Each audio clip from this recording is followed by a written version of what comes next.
जी ma'am Sunila, आप start कर दें। साथ साथ कोई ना कोई आता रहेगा तो ठीक है, क्योंकि जिन लोगों ने रजिस्ट्रेशन कंफर्म करवाई है ना, उनको तो हमने लाजमी शेयर करनी है। ठीक हो गया। आप इंट्रोडक्शन देंगे ऑर्गेनाइजेशन का। जी जी, मैं स्टार्ट करती हूँ। जी अस्सलाम वालेकुम। उम्मीद करती हूँ सब खैरियत से होंगे। तो आज का जो हमारी वर्कशॉप होने जा रही है वो न्यूरोलॉजी बिहाइंड बिहेवियर, ऑटिज्म के बच्चों की न्यूरोलॉजी, बिहेवियर के पीछे क्या न्यूरोलॉजी है उसको अंडरस्टैंड करेंगे। और ये हमारी जो साइकोलॉजिस्ट है मैम सुनीला, वो करवाएंगी। और जैसा कि आप लोग स्क्रीन में देख रहे हैं, ये हमारी वर्कशॉप थी 1 डे की। ठीक है। और उसके साथ साथ ही हमारी अप्रूव्ड सेंटर की है। ठीक है। एकेडमी जो है वो रजिस्टर्ड है मेडिक प्रो इंटरनेशनल एकेडमी से। तो सर्टिफिकेशन जो हम प्रोवाइड कर रहे होते हैं वहां से कर रहे होते हैं। और साथ ही साथ जो है ये हमारी एकेडमी के सीईओ का इंट्रोडक्शन है। खैर, उसके बाद एकेडमी डॉक्टर्स टीम है हमारे पास, जो है वो साइकोलॉजिस्ट, फिजियोथेरेपिस्ट, जनरल सर्जन, और साथ ही साथ जो है वो हमारे पास कुछ फिजिशियंस और ब्रेस्ट सर्जन, हर तरह के डॉक्टर्स जो हैं वो सर्विसेज प्रोवाइड करें, डाइटिशियंस भी। तो आप लोग ऑनलाइन कंसल्टेशंस के लिए भी हमसे रब्ता कर सकते हैं। सिर्फ अवेयरनेस सेशंस, इंटर्नशिप्स, वर्कशॉप्स के साथ साथ जो है हम लोग ऑनलाइन कंसल्टेशन भी प्रोवाइड कर रहे होते हैं। और फिर हमारी ये होस्ट इंट्रोडक्शन है, जो कि अनफॉर्चुनेटली एक इमरजेंसी की वजह से आज अवेलेबल नहीं है हमारे साथ। और ये हमारे कुछ वॉलंटियर्स हैं, वॉलंटियर्स की और भी नीड है। वॉलंटियर्स के हवाले से मेन इम्पॉर्टेंट इंफॉर्मेशन यही है कि हमें जो है वो एक तो वॉलंटियर्स को उनके एक्सपीरियंस की सर्टिफिकेशन इंटरनेशनल प्रोवाइड की जाएगी। ठीक है। जिस तरह से फिजा इकबाल जो है वो हमारी फेमस कह रहे हैं, बहुत अच्छा उन्होंने काम किया 2024 में, तो उनको जो है वो पूरे साल की सर्टिफिकेशन हमने प्रोवाइड की थी। और उसके साथ हमारे डॉक्टर जमाल हैं, वो भी बहुत अच्छा काम कर रहे हैं। फेसबुक पेज जो है वो हमारे यही रन कर रहे हैं, रिमशा शाहिद एक और तकरीम खालिद। और उसके तो अब हम इनवाइट करते हैं मैम सुनीला को। प्लीज आप अपना इंट्रोडक्शन करवाएं और स्टार्ट कर दें। Thanks. Assalamu alaikum. I am Sunila Ishtiaq. I am a child psychologist, and today we will discuss on the topic building bridges in autism, understanding the neurology behind behavior. So, what we will discuss is we will discuss what is the neurology of autism and what is the neurology behind behavior. Next slide. Yes, so the objectives of today's webinar is to help you connect between the dots between neurological differences and the diversity in the behaviors of autism. Next.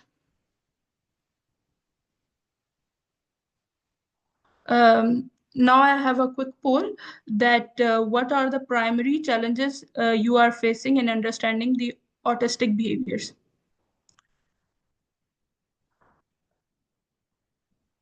आप सबको क्या primary challenges face होते हैं autism को understand करने में? क्या चीज डिफरेंट है ऑटिज्म में? आप चैट में बता दें इफ इट्स ओपन। जी पार्टिसिपेंट, आप लोग पार्टिसिपेट कर सकते हैं। मैम का रिप्लाई मैं कर देती हूँ। बेसिकली जो ऑटिज्म के बच्चे हैं वो बाकियों से डिफरेंट नजर आ रहे होते हैं। कि मैं खुद एज अ डाइटिशियन, मैं एक क्लिनिक में काम कर रही थी, 2022-23 की बात है। तो उसमें एक ऑटिज्म का बच्चा था, डॉक्टर का बेटा था, वो ऑन्कोलॉजिस्ट का। तो उसमें जी ऑटिज्म की मेन करेक्टरिस्टिक्स ये है कि किसी भी बात को अंडरस्टैंड करने में डिफिकल्टी आ रही थी। या उसके अलावा जो है वो मूड स्विंग्स बहुत ज्यादा, कि बच्चे का मूड नहीं है और बहुत जल्दी तैश में आ जाना, या कुछ इस तरह की जो है वो करेक्टरिस्टिक्स मैं देख रही थी पर्सनली। तो इज इट तो राइट? तो मूड स्विंग्स के पीछे रीजन आपको आपके माइंड में तो आया होगा कि इन मूड स्विंग्स के पीछे रीजन क्या है, या फिर जो भी बिहेवियर वो ऐसा परफॉर्म कर रहे हैं उसके पीछे रीजन क्या है। तो ये सब चीजें आज हम डिस्कस करेंगे। तो इसका सबसे पहला सेक्शन है the neurological basis of autism. So what are the neurological basis on which autism rely? Next slide.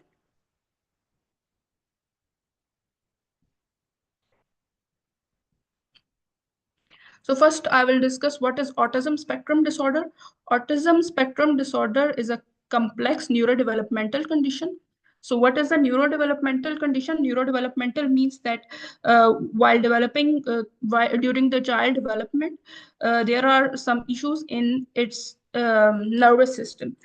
So so it's a neurodevelopmental condition, and its neurology refers to the various brain-based differences. Like these children or even adults have brain-based differences related to it. Although researchers have not pinpointed the single neurological cause of autism, um, but still there are key findings that how their brain different from each other. असल में क्या है कि research में फिलहाल ये चीज़ नहीं point out हुई। ओवरऑल जो है वो पता नहीं चल रहा कि न्यूरोलॉजिकल डिफरेंसेस इसमें क्या क्या होते हैं, ऐसा कौन सी न्यूरोलॉजिकल डिफरेंस है उसमें ऑटिज्म में है जो हर एक में हो। जैसे सीटी स्कैन करके देखें या एमआरआई स्कैन करके देखें तो एक एक आपको प्रॉपरली कुछ पता चले कि ये क्या डिफरेंट है ऑटिज्म में। ऐसा कुछ अभी तक जो है वो यूज नहीं किया स्पीच पैथोलॉजिस्ट या फिर साइकोलॉजिस्ट वगैरह ने। लेकिन स्टिल जो है रिसर्च इस चीज पे चल रही है और डिफरेंसेस देखे जा रहे हैं। तो अभी हम लोग इनके डिफरेंसेस देखेंगे। Next slide.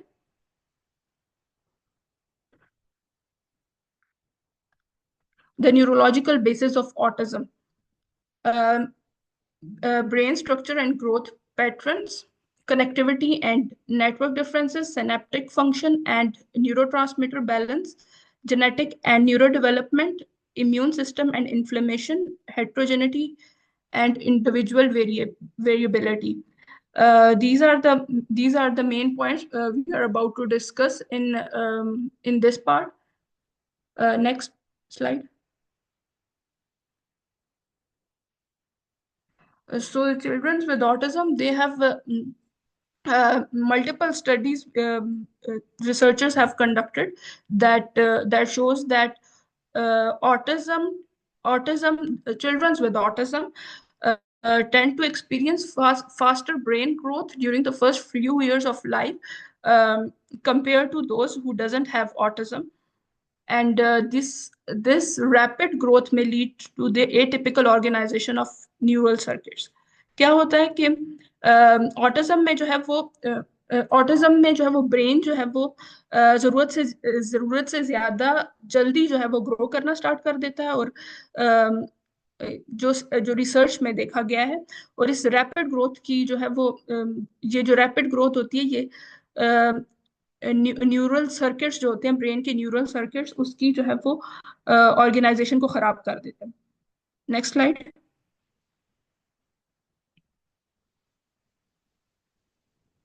हाँ, बेसिकली न्यूरल सर्किट्स का एक पॉइंट बताना था मैंने। न्यूरल सर्किट किसे कहते हैं? न्यूरल सर्किट जो कहते हैं group of neurons that work together to perform a specific function. तो ग्रुप होता है न्यूरॉन्स का जो एक फंक्शन परफॉर्म करता होता है, इसे न्यूरल सर्किट कहते हैं। तो उसमें जब इशू आता है वो जो है उसकी एटिपिकल ऑर्गेनाइजेशन होती है ऑटिज्म में। अब हम लोग ब्रेन रीजन्स को स्टडी करेंगे कि ब्रेन रीजन में क्या डिफरेंसेस आते हैं। तो डिफरेंट ब्रेन रीजन्स हैं जो हम लोग मेन ब्रेन रीजन्स को हम डिस्कस करेंगे। अमेगडेला है पहला। ये जो है अमेगडेला का नॉर्मली जो फंक्शन होता है वो इमोशनल रेगुलेशन होता है। Prefrontal cortex, the function of prefrontal cortex is executive functioning. Cerebellum, the function of cerebellum is motor skills and sensory processing. And the next one is corpus callosum. Corpus callosum is actually the bridge between the left and the right hemisphere, and its function is to communicate between both of the hemisphere. Next slide. Next slide. Yes. Um, amygdala is the function of amygdala is emotional regulation. So in autism, it is usually overactive and not in every child, but in some children, it's the MRI scans show that overactivity of amygdala and the size differences may cause heightened anxiety and challenges in interpreting emotions. These children are usually having difficulty in interpreting emotions. Um, so changes in amygdala is one of the major cause of it. Um, Example of this is a child might react strongly to minor changes in routine due to the overactive amygdala. अब क्या है किसी भी बच्चे की अगर routine में थोड़ी सी भी चेंजेस कर दी जाए तो जो है वो बहुत अजीब सा रिएक्ट करता है। मतलब बहुत डिफरेंट सा रिएक्ट करता है, टेंट्रम शो करेगा, कभी कभी मेल्टडाउन शो करेगा, कभी शटडाउन शो। मतलब अगर उसकी रूटीन में चेंजेस आते हैं। अब रूटीन में चेंजेस मल्टीपल वेज में आ सकते हैं। जैसे जैसे अगर अगर किसी कोई बच्चा जो है वो डेली एक टाइप का खाना खा रहा है, अगर अचानक से उसे कोई नई चीज इंट्रोड्यूस कराई जाए तो वो जो है वो बहुत डिफरेंट रिएक्ट करेगा, वो अपना बिहेवियर शो करेगा।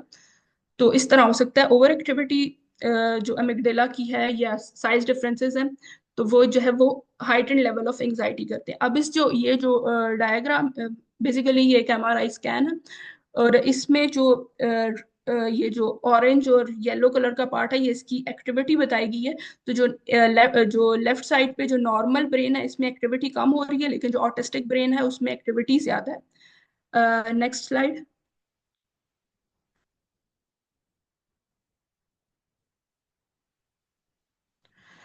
अब प्री फ्रंटल कॉर्टेक्स की बात करेंगे।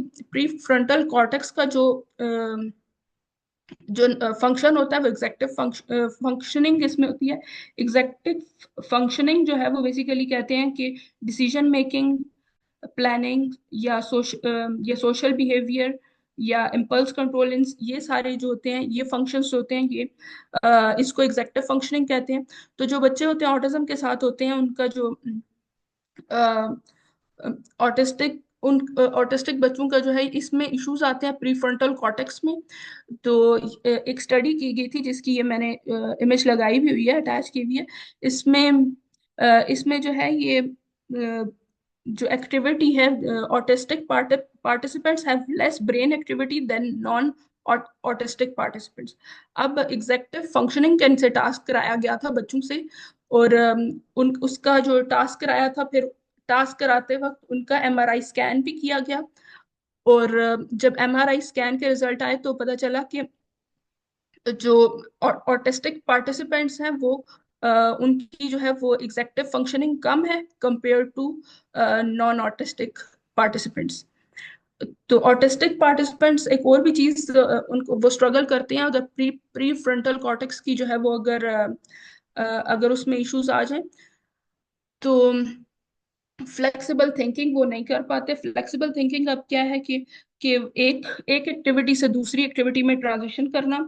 जैसे जैसे अगर कोई बच्चा खेल रहा है और उसका पेरेंट कहे आके कि आके लंच कर लो, तो तो वो जो है वो मतलब गेम छोड़ के आके लंच करो, तो चाइल्ड जब फ्रस्ट्रेशन शो करेगा और कहेगा, और रिक्वेस्ट जो है वो अपने पेरेंट की इग्नोर कर देगा और टेंट्रम्स थ्रो करना स्टार्ट कर देगा।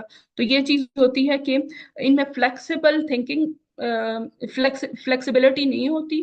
मतलब इसमें इस चीज में ये स्ट्रगल करते हैं, और नई सिचुएशंस को भी अडेप्ट करने में इन्हें थोड़ा इशू होता है। नई सिचुएशंस को या नए इन्वायरमेंट को, इवन जो है वो प्लान्स अगर नए कोई बनाए उसमें भी इश्यूज होते हैं। जब मैं उसको डील कर रही थी बच्चों को, ऑटिज्म वाले बच्चों को, तो यूजुअली जो था जब ये वेकेशंस का टाइम आता था, समर वेकेशंस होती थी या फिर पब्लिक हॉलीडेज होते थे, तो पेरेंट्स सारे जो है वो रिक्वेस्ट ले आते थे कि हमने जो है वो ट्रिप पे जाना है।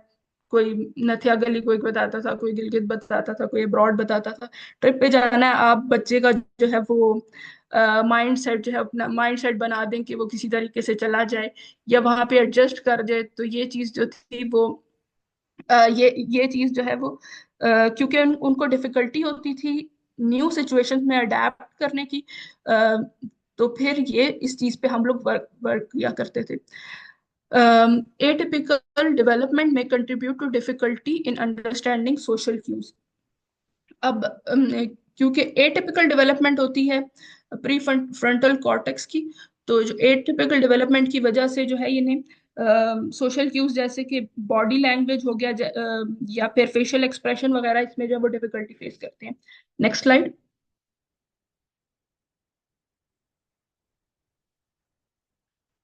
अब नेक्स्ट आ गया सेरिबेलम। अब सेरिबेलम का जो फंक्शन होता है वो होता है मोटर स्किल्स या सेंसरी प्रोसेसिंग। तो सेंसरी डिस्टरबेंसेस तो ऑटिज्म में बहुत ज्यादा होती हैं, तो सेरिबेलम का फिर कोई ना कोई तो रोल होगा। तो जो है ये काफी सारे बच्चों में जो है ये सेरिबेलम में जो एबनॉर्मेलिटीज हैं वो ऑब्जर्व की गई हैं।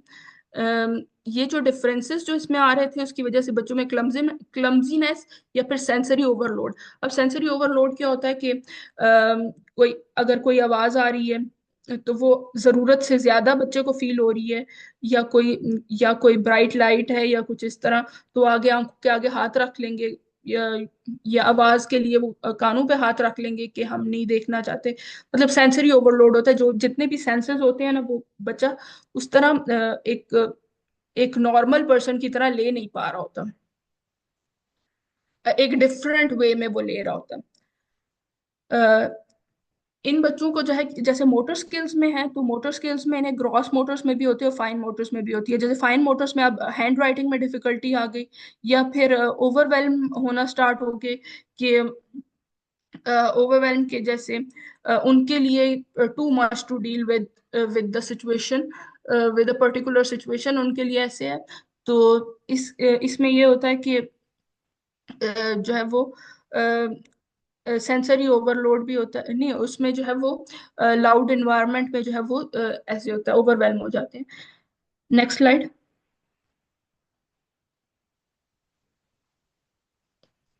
अब आगे आगे कॉर्पस कलोसम। कॉर्पस कलोसम बेसिकली एक बंडल ऑफ फाइबर है जो दोनों हेमिस्फीयर, ब्रेन जो है वो दो पार्ट्स पे असल में मुश्तमिल होता है, और उसमें जो है एक साइड को लेफ्ट हेमिस्फीयर कहते हैं, दूसरी साइड को राइट हेमिस्फीयर कहते हैं। उनके दरमियान में जो कनेक्शन होता है, उनके दरमियान जो कनेक्शन बनाता है वो जो है वो कॉर्पस कलोसम बनाता है। अब ये जो डायग्राम में बना हुआ है, ये जो येलो जिसका बॉर्डर बनाया हुआ है ये कॉर्पस कलोसम है। तो स्टडी की गई थी जिसमें जो ऊपर वाला जो कंट्रोल ग्रुप है ये वो लोग हैं जिनको ऑटिज्म नहीं था, और नीचे वाला जो ग्रुप है इनको ऑटिज्म था। तो इनका जो है ये स्ट्रक्चरल डिफरेंसेस आते हैं, जिसमें साइज इनका रिड्यूस हुआ। मतलब जो जो बच्चे या जो भी लोग हैं, चिल्ड्रन हैं या टीनेजर्स हैं या अडल्ट हैं, उनका जो है वो जिनको ऑटिज्म है उनके एक साइज रिड्यूस हुआ है, इसकी थिकनेस रिड्यूस हुई है, particularly in the region of splenium. अब स्प्लीनियम इसका एक पार्ट है, उस रीजन में जो है वो ज्यादा ज्यादा डिफरेंसेस शो हुए हैं। और नर्व फाइबर्स की जो है इधर जो नर्व फाइबर्स हैं उसमें भी उसकी भी डेंसिटी में डिफरेंस आया है। अब जो हम लोग का जो कॉर्पस कोलोसम होता है, ये बेसिकली इसका फंक्शन होता है कि जो हमारे लेफ्ट हेमिस्फीयर की इंफॉर्मेशन है वो ये राइट हेमिस्फीयर को पहुंचाता है। लेफ्ट हेमिस्फीयर की और राइट हेमिस्फीयर की आपस में जो कम्युनिकेशन ये लोग करते हैं, ये जो दोनों लेफ्ट और राइट हेमिस्फीयर, वो जो है वो कॉर्पस कोलोसम की वजह से होता है। तो ये वाली जो कम्युनिकेशन है ये इफेक्ट करती है इसकी वजह से। लेकिन ये बात है कि जितने भी ब्रेन डिफरेंसेस आ रहे हैं ये इंडिविजुअल टू इंडिविजुअल वेरी करते हैं। क्योंकि काफी सारे बच्चों में ये वाली चीजें, जैसे कुछ में एमिगडेला में इशू शो होगा, कुछ में प्री फ्रंटल कॉर्टेक्स में, कुछ में सेरिबेलम में, कुछ में कॉर्पस कोलोसम में, लेकिन हर एक का डिफरेंट है। क्योंकि ऑटिज्म स्पेक्ट्रम डिसऑर्डर कहते हैं, तो एक ये स्पेक्ट्रम की तरह है कि कुछ के सिम्टम्स डिफरेंट हैं, कुछ के ब्रेन डिफरेंसेस डिफरेंट हैं, दूसरे के डिफरेंट है, और कुछ में ब्रेन डिफरेंसेस आ ही नहीं रहे। तो ये चीजें होती हैं ऑटिज्म में। नेक्स्ट।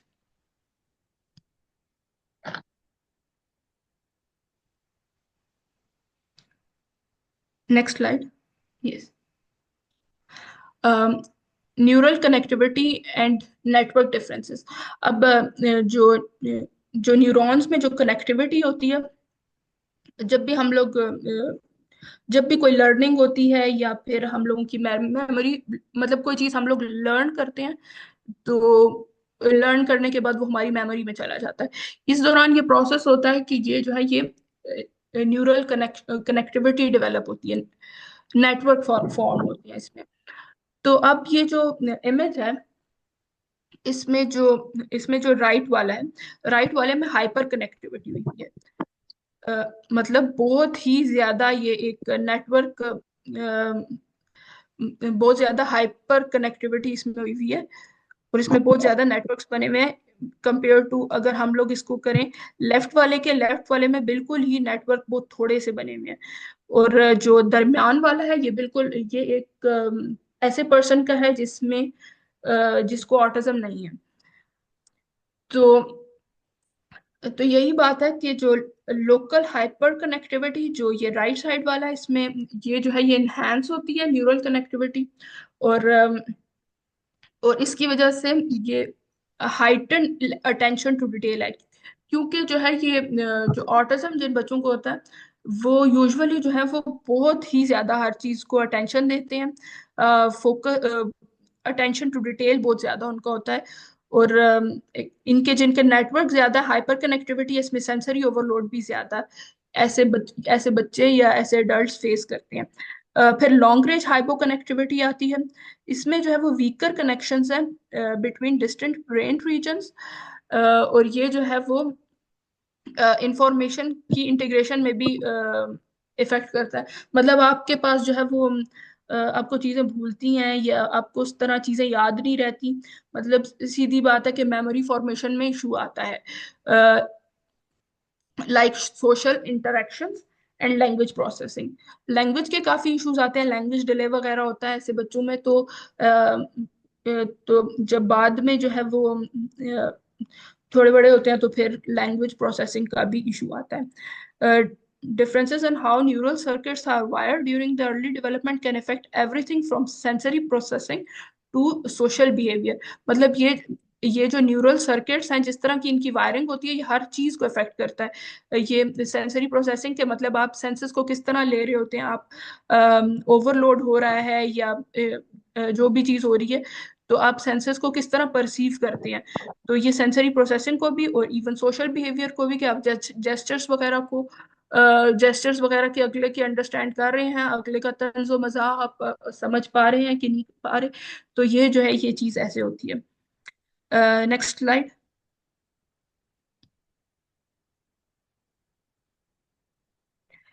अब आगे आता है synaptic function and neurotransmitter balance.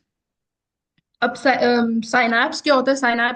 Synapse होता है कि न्यूरॉन की जो कम्युनिकेशन होती है, न्यूरॉन होता है basic basic cell of the brain होता है, नर्वस सिस्टम का सेल्स को न्यूरॉन कहते हैं। और ब्रेन में जो सेल्स होते हैं उनको वो उनकी जब आपस में कम्युनिकेशन होती है, न्यूरॉन्स की जब आपस में कम्युनिकेशन होती है, तो तो हम लोगों की लर्निंग और मेमोरी फॉर्मेशन होती है। अब ये जो कम्युनिकेशन, अब इसमें मैं दो पॉइंट्स डिस्कस करूंगी। एक करूंगी सिनेप्टिक प्लास्टिसिटी, और दूसरा पॉइंट डिस्कस करूंगी सिनेप्टिक प्रूनिंग। अब जो सबसे पहले मैं सिनेप्टिक प्रूनिंग को डिस्कस करूंगी। ये एक ऐसा प्रोसेस होता है कि हम लोगों का ब्रेन जो होता है, वक्त के साथ साथ जिस इंफॉर्मेशन की जरूरत नहीं होती वो चीजें जो है वो ऑटोमेटिकली हमारे ब्रेन से हमारे जो है वो रिमूव होती जाती हैं, और हम लोगों के ये कनेक्शंस जो है वो बहुत रिफाइन होते जाते हैं। तो क्या होता है तो जो ये न्यूरॉन की जो कम्युनिकेशन है, न्यूरल कम्युनिकेशन जो है वो इसमें जब ऑर्गेनिज्म जैसे जैसे ग्रो करता है, तो वैसे वैसे जो है वो साइनेप्टिक प्रूनिंग होती जाती है। अब साइनेप्टिक प्रूनिंग में क्या होता है कि ब्रेन जो है वो रिफाइन होता जाता है, और जो अनयूज्ड कनेक्शंस है उनको रिमूव करता जाता है। जैसे पिछली स्लाइड में कनेक्शंस आपने देखे थे, इसमें भी वैसे ही कनेक्शन है कि वक्त के साथ साथ कनेक्शन रिमूव होते हैं, और वो चीजें ब्रेन से रिमूव होती हैं। और एक जब कोई बंदा जिसको ऑटिज्म नहीं है, उसमें 50% एडल्टहुड तक जाते जाते 50% प्रूनिंग होती है। मतलब 50% उसकी इंफॉर्मेशन काइंड ऑफ डिलीट हो जाती है। जितनी ज्यादा जितने ज्यादा सिनैप्स होंगे तो जो ऑटिज्म जिसको होता है उसको जो है उसके सिनैप्स भी ज्यादा होते हैं, और उसमें प्रूनिंग जो होती है वो बहुत कम होती है। मतलब उसको जब प्रूनिंग उसकी कम होती है तो ब्रेन में बहुत ज्यादा जो है वो बल्क ऑफ इंफॉर्मेशन पड़ी हुई है, तो उसको प्रोसेस करने में कुछ टाइम लगता है। फिर सेकंड सेकंड पॉइंट है सिनेप्टिक प्लास्टिसिटी का। अब सिनेप्टिक प्लास्टिसिटी क्या है कि ब्रेन में एक एबिलिटी होती है to adapt and change with experience, कि ब्रेन जो होता है ना वो अपने आप को अपने आप को चेंज करता है एक्सपीरियंसेस की वजह से। ये एक नया कॉन्सेप्ट है सिनेप्टिक प्लास्टिसिटी या न्यूरोप्लास्टिसिटी भी इसे कहते हैं। तो ब्रेन में एबिलिटी होती है कि अपने आप को अडेप्शन शो करे, जो भी चीजें मतलब जो जो एक्सपीरियंसेस है उसके अकॉर्डिंगली, और अपने आप में चेंजेस डेवलप करे। अब जो है ये it refers to the brain ability to change the strength of connections between neurons based on activity allowing for learning and memory। Basically ये लर्निंग और मेमोरी के लिए बहुत ज्यादा मेजर रोल प्ले करता है। जीन्स में अगर एबनॉर्मेलिटी आ जाए तो सिनेप्टिक प्लास्टिसिटी को ये इफेक्ट करती है। फिर नेक्स्ट पॉइंट आता है एक्साइटेटरी इनहिबिटरी बैलेंस। तो इसमें क्या होता है कि ब्रेन ब्रेन जो वर्क करता है वो एक्साइटेटरी और इनहिबिटरी को बैलेंस में करता है, कि अगर एक तरफ एक्साइटेशन हो रही है तो दूसरी तरफ इनहिबिशन हो रही है। क्या कि न्यूरॉन की जो एक्टिविटी होती है, अगर एक सिग्नल जो है वो एक्साइटेटरी आ रहा है, एक तरफ एक्साइटेशन प्रोड्यूस अगर हो रही है न्यूरल एक्टिविटी की, दूसरी तरफ जो है वो रिस्ट्रेन होना स्टार्ट हो जाता है, मतलब डाउन जाने शुरू हो जाता है, एक्टिविटी लोअर लेवल पे जाना शुरू हो जाती है। तो डिफरेंट रिसर्च हुई जिसमें जो है वो जिसका रिजल्ट ये आया कि ऑटिज्म जो है वो अगर इन इस सिस्टम में ईआई बैलेंस में जो है एक्साइटेटरी इनहिबिटरी बैलेंस में अगर इम्बैलेंस आए इस सिस्टम में, तो जो है वो ऑटिज्म कॉज होता है। अब इसकी एग्जांपल ये है कि ग्लूटामेट जो है वो एक प्राइमरी एक्साइटेटरी न्यूरोट्रांसमीटर है। तो ये ऑटिज्म में जो है वो ओवर एक्टिव हो जाता है। और गाबा जो है गैमा अमाइनो ब्यूटारिक एसिड जो है ये भी एक न्यूरोट्रांसमीटर है, इनहिबिटरी न्यूरोट्रांसमीटर है। तो ये अंडर एक्टिव हो जाता है।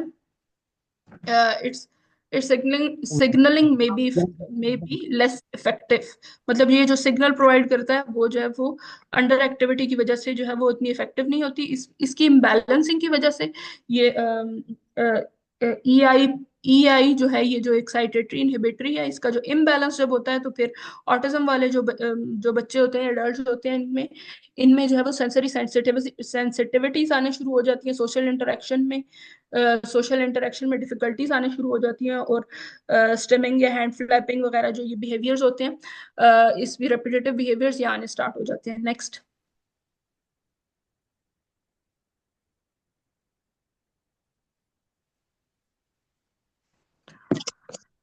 अब जीन्स जो है सबसे मेन रोल प्ले करता है। जो सबसे ज्यादा पॉपुलर चीज है कि ऑटिज्म कहाँ से आता है, तो जीन्स से आता है।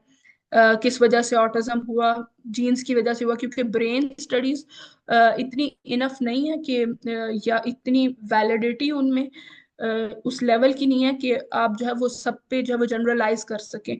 शायद वैलिड भी हैं लेकिन जनरलाइज नहीं कर सकते, क्योंकि ऑटिज्म जो है वो उसका स्पेक्ट्रम बहुत वाइड है। तो जेनेटिक्स जो है वो फिर उसमें मेन रोल प्ले करता है कि जीन्स की वजह से जो है वो ऑटिज्म कॉज होता है। अब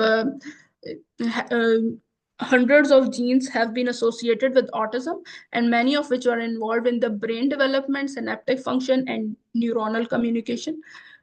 No single gene cause autism, but rather a combination of genetic variations can increase risk। क्या होता है, कोई एक जीन्स जो है वो ऑटिज्म कॉज नहीं करती, लेकिन कॉम्बिनेशन इनका जो होता है, इनके मल्टीपल कॉम्बिनेशन होते हैं, तो उसके कॉम्बिनेशन जो है वो ऑटिज्म को कॉज करता है। अब इंटरेक्शन विद इन्वायरमेंटल फैक्टर्स। अब अम, एक जेनेटिक्स के अलावा जो है वो इन्वायरमेंटल फैक्टर्स की वजह से भी ऑटिज्म हो सकता है, तो जिसमें प्री नेटल एक्सपोजर है। तो प्री नेटल एक्सपोजर क्या होता है कि प्रेगनेंसी के दौरान जो है वो, अगर अगर जो है वो मदर जो है वो कोई भी इंफेक्शन का शिकार होती है, जिसमें वायरल भी हो सकता है, बैक्टीरियल भी हो सकता है, तो वो इन्फ्लेमेटरी मॉलिक्यूल जो है वो उसकी बॉडी रिलीज करना स्टार्ट कर देती है मदर की, इंक्लूडिंग साइटोकाइंस या इंटरल्यूकेंस वगैरह, ये जो है वो रिलीज करने स्टार्ट कर देती है, जिसकी वजह से जो है ये जो मॉलिक्यूल्स होते हैं ये क्रॉस कर जाते हैं प्लेसेंटा। प्लेसेंटा जो फीटस जो होता है, जो बच्चा होता है, उसके जो इर्द गिर्द जो जो लेयर होती है एक, जो सेपरेट करती है माँ से, तो वो उसमें उसमें क्रॉस कर जाते हैं ये जो टॉक्सिक मॉलिक्यूल्स होते हैं, वो क्रॉस कर जाते हैं और फिर फीटस की डेवलपमेंट में इफेक्ट करते हैं।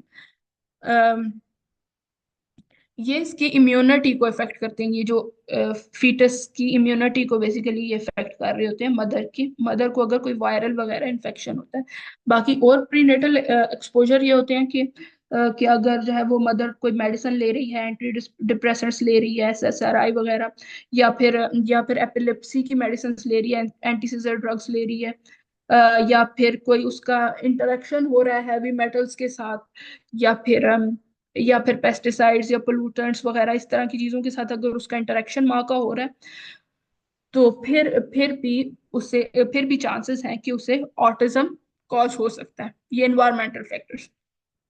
और एक और चीज होती है एनवायरमेंटल फैक्टर्स में, जो आजकल बहुत ही ज्यादा जिसकी वजह से हुआ है, वो स्क्रीन ऑटिज्म है, कि आप जब स्क्रीन मोबाइल फोन या फिर कुछ भी लैपटॉप वगैरह ज्यादा देखते हैं, तो उसकी वजह से भी ऑटिज्म कॉज होता है। Next slide.